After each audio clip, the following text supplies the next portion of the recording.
Hey everyone, welcome back to my channel. आप देख रहे हैं क्या स्टडी क्लासेस। आज की इस वीडियो में हम पढ़ने वाले हैं क्लास 10th का हिंदी स्पर्श का चैप्टर 1 साखी। इसके जो लेखक या कवि हैं वो हैं कबीरदास जी। चलिए शुरू करते हैं। आज हमारा जो ये फर्स्ट चैप्टर है साखियाँ या साखी या कबीर की साखियाँ, इसको हम प्रसंग, व्याख्या और विशेष के साथ कवर करेंगे। तो आपको तीनों चीज़ें इसी में देखने के लिए मिल जाएंगी। हमारी जो पहली साखी है या जो हमारी पहली पंक्ति है वो है, ऐसी वाणी बोलिए मन का आपा खोए, अपना तन शीतल करे औरन को सुख होए। तो यहाँ पर इसका जो प्रसंग है वो होगा प्रस्तुत साखी, या फिर आप प्रस्तुत पंक्तियाँ भी लिख सकते हैं। प्रस्तुत पंक्तियाँ हमारी हिंदी की पाठ्य पुस्तक स्पर्श से ली गई हैं। अगर आपको इसको और बड़ा करना है तो आप इसमें ये भी ऐड कर सकते हैं कि प्रस्तुत पंक्तियाँ या प्रस्तुत साखी हमारी कक्षा 10 हिंदी की पाठ्य पुस्तक स्पर्श से ली गई हैं। और इस साखी के जो कवि हैं वो कबीरदास जी हैं। इसमें कबीर जो है वो मीठी बोली बोलने के लिए और दूसरों को सुख न देने की बात कहते हैं। ठीक है, इसके बाद आता है इसका भावार्थ या इसकी जो व्याख्या है आपकी। कबीर कहते हैं कि हमें ऐसी बातें करनी चाहिए जिससे हमारा जो अहम है वो ना झलकता हो, यानी कि हमारा जो अहंकार है, जो हमारा एक तरह से स्वाभिमान है, अहंकार है, वो नहीं दिखना चाहिए हमारी बातों में। ठीक है, इससे जो हमारा मन है वो शांत रहेगा और सुनने वालों को भी सुख और शांति प्राप्त होगी, और साथ ही हमें भी अच्छा लगेगा और हमें भी सुख और शांति अपनी ही बातों से मतलब कि प्राप्त होगी, और जो सुन रहा है उसे भी प्राप्त होगी। इसके बाद यहाँ पर इसका जो विशेष है वो है, साखियाँ जो हैं वो सधुकड़ी भाषा में लिखी गई हैं। इनमें कबीर की जीवन दर्शन और सामाजिक संदेश जो है वो व्यक्त किए गए हैं। साखियाँ जो हैं वो उपदेशात्मक और सहज भाषा में लिखी गई हैं जो जीवन के सत्य को उजागर करती हैं। आप चाहें तो इन्हें पॉइंट वाइज भी कर सकते हैं। ठीक है, जैसे कि first, second, third and fourth, क्योंकि कई बार आपको ना पेपर में ऐसे पॉइंट वाइज भी लिखने के लिए आता है, तो आप पॉइंट वाइज भी लिख सकते हैं। अदरवाइज आप जैसे यहाँ पर लिखा गया है ऐसे भी लिख सकते हैं। जो हमारा विशेष रहेगा वो मोस्टली सभी उनमें एक जैसा ही रहेगा। आप इसमें एक चीज़ ऐड कर सकते हैं, जैसे कि हमने यहाँ पर पढ़ा कि इन पंक्तियों में हमें सुख देने वाली बात कही गई है, तो आप ये ऐड कर सकते हैं इसमें। ठीक है, कि हमें ऐसी बातें करनी चाहिए जो इसमें हमारा अहम ना झलकता हो, या फिर हमें ऐसी बातें करनी चाहिए जिनसे हम और सुनने वाला दोनों ही सुख और शांति प्राप्त कर सकें। सेकंड जो है हमारी जो साखी है वो है, कस्तूरी कुंडली बसे मृग ढूंढे वन माही, ऐसे घटी राम है दुनिया देखे नाही। इसका जो प्रसंग है वो होगा प्रस्तुत साखी, हमारी हिंदी की पाठ्य पुस्तक स्पर्श से ली गई है। इसके कवि जो है कबीरदास जी हैं। इसमें कबीर कहते हैं कि संसार के लोग कस्तूरी हिरण की तरह हो गए हैं। जिस तरह से हिरण जो है वो कस्तूरी प्राप्ति के लिए इधर उधर भटकता रहता है, उसी तरह लोग जो हैं वो ईश्वर प्राप्ति के लिए इधर उधर भटकते रहते हैं, लेकिन उन्हें फिर भी ईश्वर शायद प्राप्त नहीं होता है। अब इसका जो भावार्थ है या व्याख्या है वो होगी, यहाँ कबीर जो है वो ईश्वर की महत्वता को स्पष्ट करते हैं और उसको स्पष्ट करते हुए कहते हैं कि कस्तूरी हिरण की नाभि में होती है, लेकिन इससे अनजान हिरण जो है उसके सुगंध के कारण उसे पूरे जंगल में ढूंढता फिरता है। यानी कि जो कस्तूरी है वो हिरण की नाभि में ही होती है, लेकिन हिरण को उसकी खुशबू आती है, उसकी सुगंध आती है, और वो उसको ढूंढने के लिए पूरे जंगल में इधर उधर फिरता रहता है। ठीक उसी प्रकार ईश्वर भी प्रत्येक मनुष्य के हृदय में निवास करते हैं, और लेकिन जो मनुष्य है वो इसे अपने अंदर नहीं देख पाता है। वो ईश्वर को ढूंढने के लिए मंदिर, मस्जिद, तीर्थ स्थानों में भटकता रहता है या इधर उधर ढूंढता रहता है और अपने अंदर नहीं झांकता है। इसका जो विशेष है वो ये भी वही रहेगा। आप इसमें ऐड कर सकते हैं कि जैसे कि हमने पढ़ा कि यहाँ पर ईश्वर को ढूंढने की बात की गई है। आप इसमें विशेष में इस वाली पंक्तियों में ऐड कर सकते हैं कि मनुष्य जो ईश्वर है वो मनुष्य के अंदर ही बसा हुआ है। नेक्स्ट है, जब मैं था तब हरि नहीं, अब हरि है मैं नाही, सब अंधियारा मिटी गया जब दीपक देखा माही।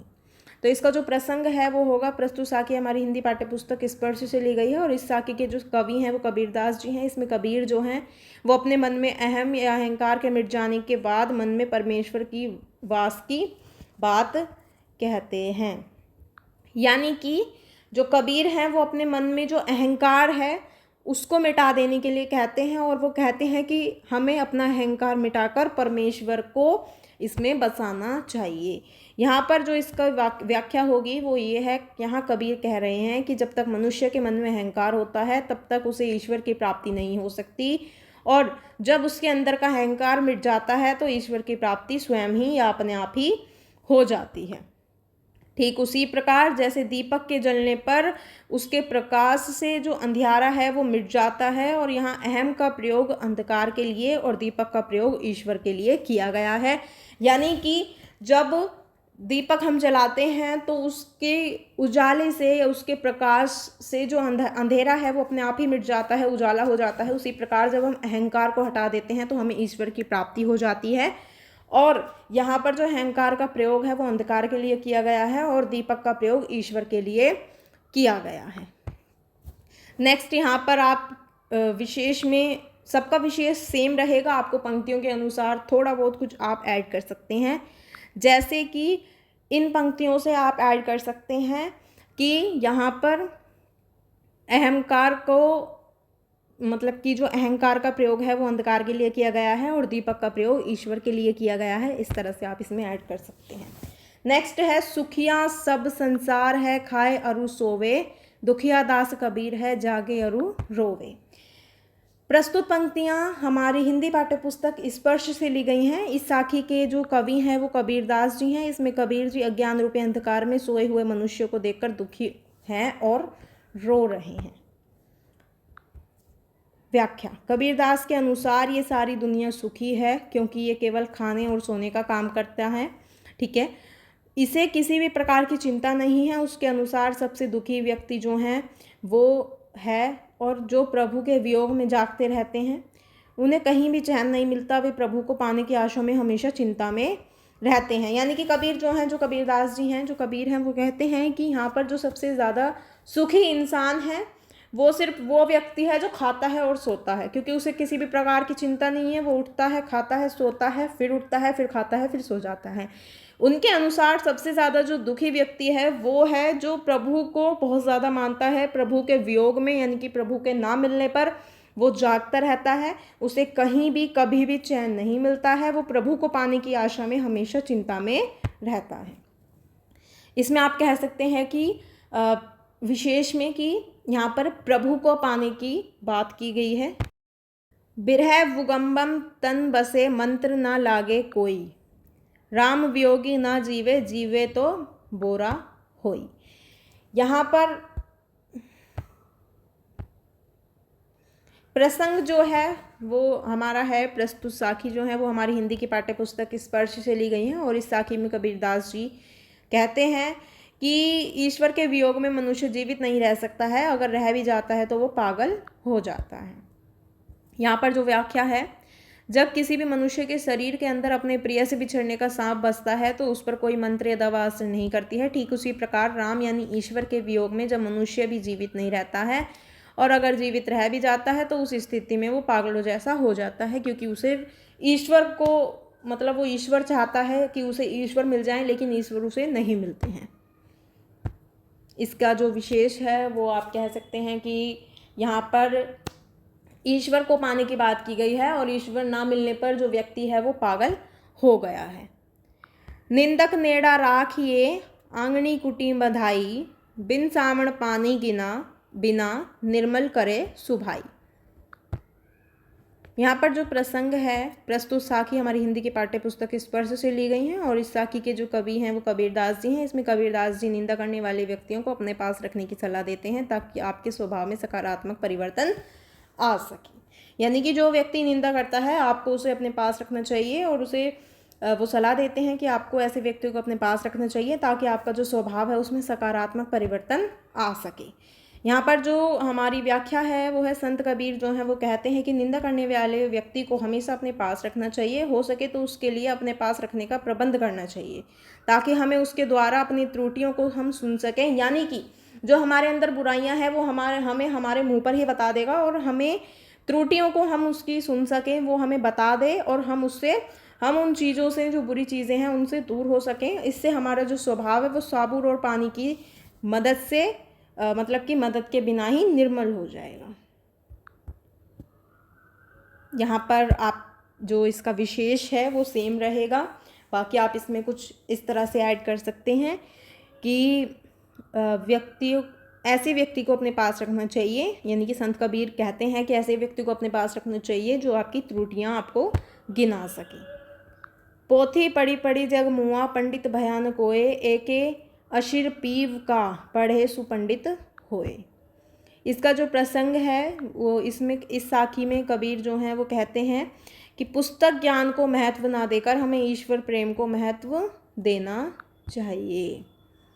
यहाँ पर कबीर कहते हैं कि इस संसार में मोटी मोटी पुस्तकें पढ़कर मनुष्य मर गए, परंतु कोई भी पंडित नहीं बन पाया। यदि किसी मनुष्य ने ईश्वर भक्ति का एक अक्षर भी पढ़ लिया होता तो वो पंडित बन जाता, यानी ईश्वर ही एकमात्र सत्य है, और इसे जानने वाला ही वास्तविक ज्ञानी है। यहाँ पर आप कह सकते हैं कि कबीरदास जी जो हैं वो मोटी मोटी बुक मतलब पुस्तकें ना पढ़ने से लेकर ईश्वर भक्ति की ओर ध्यान देते हैं। नेक्स्ट है, हम घर जाल्या आपना लिया मुराड़ा हाथी, अब घर जालो ताश का ले चले हमारे साथी। यहाँ पर जो प्रसंग है उसमें कबीर जो हैं वो कहते हैं कि मोह माया रूपी घर को जलाकर, अर्थात त्याग कर, जो हमें ऐसे ज्ञान को प्राप्त करना चाहिए जिससे कि हम अपनी जो मोह माया है, हमें अपनी मोह माया अहंकार जो है उसको जला देना चाहिए और ज्ञान प्राप्त करना चाहिए। इसकी जो व्याख्या है, कबीर कहते हैं कि उन्होंने अपने हाथों से अपना घर जला लिया है, यानी उन्होंने मोह माया रूपी घर को जलाकर ज्ञान प्राप्त कर लिया है, और अब उनके हाथों में जलती हुई जो मशाल है, जो ज्ञान है, वो आ गया है। अब वो उसका घर जलाएंगे जो उनके साथ जाना चाहता है, यानी उसे भी मोह माया के बंधन से आज़ाद होना होगा जो ज्ञान प्राप्त करना चाहता है। इसमें आप विशेष में कह सकते हैं कि कबीरदास जी जो हैं वो मोह माया को छोड़कर ज्ञान प्राप्त करने की सलाह देते हैं।